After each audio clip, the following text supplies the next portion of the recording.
ആളുകൾ ഭയങ്കര ഹിറ്റായിരിക്കും.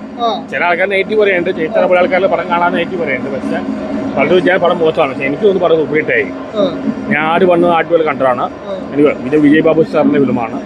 പിന്നെ വലിയ സ്റ്റാർ ഇന്ദ്രൻസ് കുറേ ആൾക്കാരുണ്ട്. പടം കിട്ടുന്നതായിരിക്കും. ഫാൻറ്റസി ബോർഡിലാണ്. പടം ഭയങ്കര ഹിറ്റായിരിക്കും. വലിയ ഹിറ്റായി മാറ്റി. ഇങ്ങനത്തെ വലിയ വലിയ ഹിറ്റുകളുണ്ടെങ്കിൽ മലയാളം ഷോ പിടിച്ചേക്കുള്ളൂ. എനിക്കൊന്ന് ഇൻട്രസ്റ്റ് ഹിറ്റായി.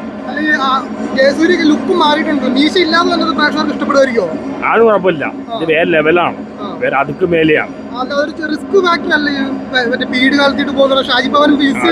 ഫാക്ടറാണ് പുള്ളിയുടെ ഈസിയാണ്. എന്തായാലും പടം ആട് 2 ആട് 1 ഭയങ്കര ആട് 1 ഫ്ലോപ്പ് ആയിരുന്നു. ആട് 2 ഭയങ്കര ഹിറ്റായി. എന്തായാലും ഒരു ഇൻട്രസ്റ്റ് ഹിറ്റായി മാറട്ടെ. എനിക്ക് സൈജു കുറിപ്പുണ്ടോ എല്ലാവരും ഇഷ്ടമാണ്. സർബത്ത് സമീറിന് എല്ലാവരും ഇഷ്ടമാണ്. എല്ലാവരും അടിപൊളിയാണ്. അങ്ങനെ പടം വലിയൊരു ഹിറ്റായി മാറട്ടെ. തകർക്കട്ടെ. ഇല്ല എന്നെ വിളിച്ചോണ്ട് ഇല്ല. നിഖിലുണ്ടോ ഡാൻസിനോട് പറഞ്ഞു? നിഖിലുണ്ടോ? റൂമറായി നിഖിലുണ്ടെന്ന് പറഞ്ഞ കേട്ടിട്ടുണ്ടായിരുന്നു. പറ്റില്ല. എന്തായാലും പടം ഭയങ്കര ഹിറ്റാവട്ടെ. ആട് 3 ആറട്ടെ. എന്റെ പൊന്നെ പൊളിയായിരിക്കും. കാരണം ഇത് ഒരു ലോജിക് ഒന്നും ഇല്ലാത്ത കോമഡി ആയിരിക്കും. ഫുൾ ടൈം കോമഡി ആയിരിക്കും. കാരണം തുടക്കം മുതൽ അവസാനം വരെ കോമഡി ആയിരിക്കും. ഇതെനിക്കൊന്നൊരു ഫാന്റസി മോഡൽ സിനിമയായിരിക്കും എന്ന് എനിക്ക് തോന്നുന്നത്. കാരണം പഴയ രാജാക്കന്മാർ, കോമാളികളായിട്ടുള്ള രാജാക്കന്മാരുടെ ആ ഒരു ഭരണമായിരിക്കാനാണ് സാധ്യത.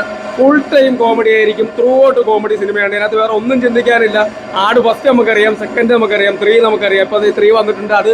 ഇതൊരു ഫാന്റസി ലെവലിൽ വന്ന ഒരു മൂവി ആവാനാണ് സാധ്യത. കാരണം ഇത് പണ്ട് ഇവിടെ ഈ കൊച്ചിയൊക്കെ ഭരിച്ചിട്ടുള്ള കുറെ ഗുണ്ടകളൊക്കെ ഇല്ലേ, അതായത് അവരെയൊക്കെ മണ്ടന്മാരാക്കിക്കൊണ്ട് പടം ഭയങ്കര ഇഷ്ടമാണ് നമുക്ക്. അപ്പോൾ പടം നല്ല ഹിറ്റാന്ന് 100% ഉറപ്പാണ്. അതുകൊണ്ടാണ് നമ്മൾ ആ ലുക്ക് പിടിച്ച് വന്നത്. നമ്മൾ അങ്ങനെ ഒത്തിരി നാൾ കൂടിയാണ് 2-3 പടം എതിരുള്ള പടം. ഒരു വർഷം കൂടിയാണ് ഇപ്പോൾ വന്നിരിക്കുന്നത്. ഈ പടത്തിന്റെ ഫാൻസ് ആയിട്ട് നമ്മൾ വന്നത്. അല്ല നമ്മൾ വേറെ ഒന്നുമില്ലാതെ വേറെ ലുക്കാണ്. പക്ഷേ അതിന്റെ കോസ്റ്റ്യൂം ഒന്നും വന്നിട്ടില്ല. അതുകൊണ്ട് നമ്മൾ ആ കോസ്റ്റ്യൂം ഇടാൻ വർക്കൗട്ട് ആവും. കോസ്റ്റ്യൂം വർക്കാവും, പടവും വർക്കൗട്ട് ആവും. നമുക്ക് ആ കോസ്റ്റ്യൂം കുറെ അന്വേഷിച്ച് നമ്മൾ കുട്ടനാട്ടിൽ നിന്ന് വരുക. അപ്പം നമുക്ക് ആ കോസ്റ്റ്യൂം ഒന്നും കിട്ടിയില്ല. അതുകൊണ്ടാണ് പഴയ ആട് 1 കോസ്റ്റ്യൂം വന്നത്. അനക്കിലാപ്പൂനെ കണ്ടില്ലേ? പടം തൂക്കും.